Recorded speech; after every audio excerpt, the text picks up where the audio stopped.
Hai, selamat datang ke Mes Resumen. Kita tak akan berhenti pada butiran, mari kita mulakan sekarang juga. Inilah spoilernya. Siri hari ini bermula dengan Jang, seorang gadis muda yang sedang duduk berbual dengan tenang bersama teman lelakinya, Junsu.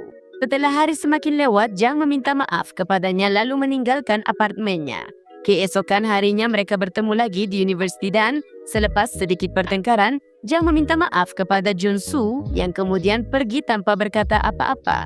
Beberapa hari kemudian, dia mendapati teman lelakinya sedang bercakap dengan rakannya Seyeon, lalu menghampiri mereka untuk mengetahui apakah topik perbualan itu. Kemudian Seyeon memberitahunya bahwa seorang gadis telah menolak teman lelakinya dan bahwa lelaki itu telah berpisah dengannya. Dan dia dalam keadaan gugup memikirkan kemungkinan perkara yang sama berlaku dengan teman lelakinya. Menjawab bahwa jika seorang lelaki jatuh cinta kepadanya, dia tidak akan sesekali berpisah dengannya kerana hal itu dan bahwa dia akan melayan lelaki itu dengan hormat. Selepas itu, Jang pergi ke apartemen Junsu dan sebaik sahaja masuk, dia melihat pakaian Seyeon bertaburan di atas lantai. Kemudian Jang dengan marah terus menuju kepada mereka untuk meminta penjelasan. Namun, Seyeon menenangkannya dan berhujah bahwa mereka sedang bekerja bersama dalam satu proyek. Kita semua tahu proyek apa itu. Esokan harinya, Jang berjumpa dengan rakannya Kim untuk menceritakan segala yang telah berlaku dan dia meyakinkannya bahwa Junsu mencintai orang lain dan sedang menipunya. Dia yang tidak mahu mempercayainya memutuskan untuk sekali lagi menemani Junsu ke apartemennya untuk berkumpul bersama Seyeon dan meneruskan proyek sialan itu. Setibanya di sana, Jang memakai fon telinga, tetapi dia memperlahankan bunyi musik untuk mendengar perbualan antara mereka berdua.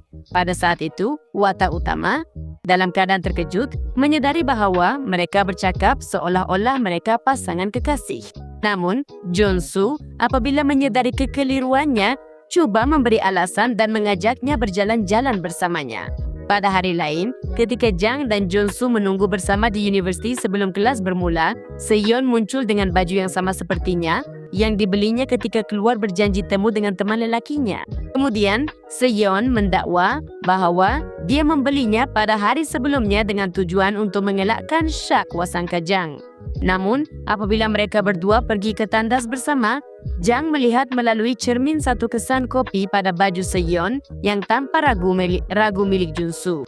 Apabila ditanya tentang perkara itu, Seyeon meyakinkan watak utama bahwa dia pergi ke apartemen teman lelakinya lebih daripada sekali seminggu atas alasan proyek itu. Jang, yang sememangnya tidak dapat mempercayai kata-kata rakannya itu, menelepon seorang rakan sekuliah untuk bertanya tentang proyek tersebut dan rakannya mengesahkan bahwa proyek itu tidak wujud. Kawan, sedarlah. Dan dengan itu, kerana mengesyaki bahwa mereka berdua sedang mentertawakannya, Jang muncul secara mengejut di apartemen teman lelakinya dan menemui perkara yang sudah jelas. Mereka memang benar-benar curang terhadapnya dan kalau saya boleh katakan, dengan cara yang sangat tidak tahu malu. Pada saat itu, Junsu coba memberinya penjelasan, tetapi Seyeon mencela dan meyakinkannya bahwa dia mula mencintainya lebih awal daripada Jang. Selepas pergi dari situ, Jang memutuskan untuk keluar berhibur sendirian malam itu dan setibanya di sana, dia mula rasa tidak sihat dan pening. Namun, seorang lelaki muda bernama Kyung-woo muncul pada saat yang tepat lalu menghampirinya untuk membantunya dan mengelakkannya daripada terjatuh ke lantai. Selepas itu, mereka mula berbual dan cepat menjadi serasi bersama. Keesokan harinya, Jang pergi ke universiti sambil cuba bersembunyi dan kekal bersendirian. Di sana seorang rakan sekuliah mendekatinya kerana mengambil berat tentang keadaannya tetapi tidak mendapat sebarang jawapan sehinggalah rakannya Kim muncul dan cuba menceriakannya. Pada sebelah petang, Jang tinggal bersama rakannya Kang untuk makan malam bersama dan menceritakan apa yang telah berlaku. Pada masa itu rakannya Kim muncul dan mereka bertiga pun berbual bersama. Beberapa hari kemudian, ketika dia berjalan di universiti, dia terserempak dengan lelaki yang membantunya pada malam itu dan cuba mengelakkan lelaki itu daripada mengenalinya. Namun sebaik sahaja berada di dalam kelas, mereka berdua ditugaskan untuk menyiapkan satu proyek bersama bekas teman lelakinya Junsu. Untuk membuat Junsu cemburu, Jang mengambil telefon Kyung-woo untuk menyimpan nombornya. Walau bagaimanapun, selepas keluar dari kelas, lelaki itu coba bercakap dengannya, tetapi dia enggan bercakap dengannya. Sejurus selepas itu, seorang rakan sekuliah berkongsi gambarnya pada malam dia pening di kelab malam dalam satu kumpulan universiti dan dia mula menerima komen menghina daripada rakan-rakan sekuliahnya. Keesokan harinya, Jang pergi untuk meminta penjelasan dan bertengkar dengan Seon. Dan selepas itu, ketika dia berjalan sendirian di koridor universiti, seorang lelaki berhut cuba mengambil kesempatan ke atasnya. Namun, Kyung-woo muncul sekali lagi pada saat yang tepat untuk mempertahankannya dan menyelamatkannya daripada pengganggunya. Dengan itu, dia akhirnya bersetuju untuk bercakap dengannya dan mereka mula saling mengenali antara satu sama lain. Anda tahulah semua, untuk mendekati crush Anda cuma perlu berlagak jadi hero. Selepas itu, Jun-soo yang menyesal datang menemui Jang untuk bercakap dengannya dan meminta maaf atas apa yang telah berlaku. Namun, Jang menjawab bahawa sekarang dia sudah jatuh cinta kepada orang lain, jadi dia mula keluar bersama Kyung-woo dan tidak lama kemudian, sedikit demi sedikit, mereka sering kelihatan bersama, yang membuatkan Jun-soo dipenuhi rasa cemburu sehingga dia sempat melihat mereka berjalan sambil berpegangan tangan. Pada suatu malam, ketika dia pulang ke rumah sendirian di jalanan, Jun-soo muncul dari belakang dan meyakinkannya bahawa dia tidak percaya dia mencintai Kyung-woo. Pada saat itu, mujurlah rakannya Kang muncul dan memaksanya pergi. Keesokan harinya, Jun-soo mencarinya lagi di universiti dan ketika dia mendakwa bahawa dia tidak mencintai Seon, gadis itu muncul dan Jang menunjukkan rakaman perbualan itu kepadanya, membuktikan bahawa Jun-soo juga sedang mempermainkannya. Selepas itu, Seon menamparnya dan mereka bertiga meninggalkan tempat itu. Ketika keluar dari universiti, Kyung-woo muncul dari belakang dan memegang tangan Jang. Jang yang takut untuk kembali menjalani hubungan cinta tidak mampu meluahkan perasaannya kepadanya. Tetapi dia memberitahu betapa gembiranya dia jika mereka keluar bersama petang itu. Jadi mereka pun berjanji temu untuk makan malam dan beberapa hari kemudian mereka mengulanginya di sebuah kafe. Ketika mereka bersama, rakannya Kang muncul dan apabila dia beredar seketika untuk menjawab panggilan, Kyung-woo memegang tangan Jang dan mereka melarikan diri dari tempat itu untuk menikmati masa bersama hanya berdua. Namun, beberapa hari kemudian dia mendapati bahawa Kyung-woo sedang minum minuman ringan bersama Seon dan apabila meminta penjelasan, lelaki itu berhujah bahawa dia sedang mengusahakan satu lagi projek. Jang pergi dalam keadaan bingung, tetapi Kyung-woo mengejarnya dan bertanya sama ada dia cemburu terhadapnya. Dia tanpa tahu apa yang harus dijawab, menceritakan apa yang telah Seon lakukan terhadapnya dan akhirnya dia memahami kemarahannya. Saya pun akan jadi begitu juga.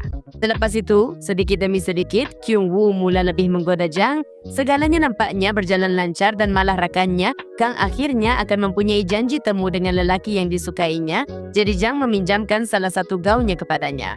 Keesokan harinya, di lokernya di universiti, dia menemui satu nota yang menyatakan bahawa dia sentiasa jatuh cinta pada lelaki yang disukai oleh kawan-kawannya. Kemudian, ketika keluar dari kelas, dia mendapati rakannya, Kang sedang keluar berjanji temu dengan Kyung-woo dengan gaun yang dipinjamkannya pada hari sebelumnya.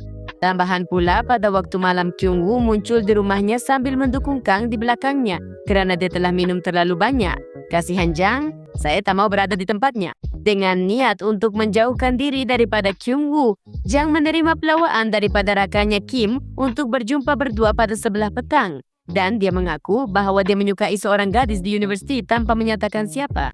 Keesokan harinya dia terserempak dengan Kyung-woo di universiti yang cuba bercakap dengannya tetapi gagal kerana campur tangan Kim yang berdiri di antara mereka berdua lalu membawa Jang pergi. Pada waktu malam, ketika pulang ke rumah, Kim muncul dari belakang dan mereka memutuskan bahawa dia akan menemaninya hingga ke rumah kerana takut terserempak dengan lelaki yang mengganggunya di universiti. Sebelum pergi, dia mengaku bahawa orang yang dicintainya ialah Jang. Tetapi Jang tidak tahu bagaimana mahu menjawab. Beberapa hari kemudian, di universiti, dia sekali lagi melihat Kyung-woo dan Kang bersama. Jadi dia memutuskan untuk pergi makan malam sendirian di sebuah restoran. Di sana, seorang lelaki mabuk cuba menyerangnya. Tetapi Kim muncul tepat pada masanya untuk mempertahankannya dan merawat luka yang disebabkan oleh lelaki itu selepas menolaknya. Keesokan harinya di universiti, dia terserempak dengan rakannya Kang dan bertanya sama ada dia jatuh cinta kepada Kyung-woo lalu mereka akhirnya bertengkar. Untuk menamatkan perkara itu, Jang meyakinkan Kang bahwa orang yang dia cintai ialah Kim. Namun apabila dia bertemu dengannya, Kim berkata bahwa lebih baik mereka sekadar menjadi kawan, membuatkan Jang tidak tahu hendak berkata apa. Pada waktu malam, Kyung Woo menghantar mesej kepada Jang dan meyakinkannya bahwa rakannya tidak mencintainya dan mereka menetapkan janji temu di taman. Apabila Jang bersendirian, penghendaknya muncul, meluahkan rasa cinta dan memaksanya menjadi teman wanita sebelum coba mengasari Jang sekali lagi buat kesekian kalinya. Tepat pada saat itu Kyung Woo muncul yang selepas berjaya mempertahankannya memaksa pelakunya bersumpah bahwa dia tidak akan mengganggunya lagi. Keesokan harinya, Jang berterima kasih kepadanya dan akhirnya mereka kembali berhubung. Selepas itu, apabila bertemu dengan Kim, dia mendoakan yang terbaik untuk Jang bersama Kyung Woo karena dia tahu bahwa itulah orang yang sebenarnya dia cintai. Dan begitulah plot ini berakhir dengan kisah cinta antara Jang dan Kyung Woo yang bebas daripada pengkhianatan. Dan begitulah berakhirnya semua drama yang berserabut ini. Sebelum saya pergi, saya ingin tahu sama ada perkara serupa pernah terjadi kepada kamu atau sama ada Jang sepatutnya bersama Kim. Ceritakan kisah kamu atau beritahu saya apa pendapat kamu. Tinggalkan juga like kamu, langgan dan aktifkan notifikasi. Selamat tinggal.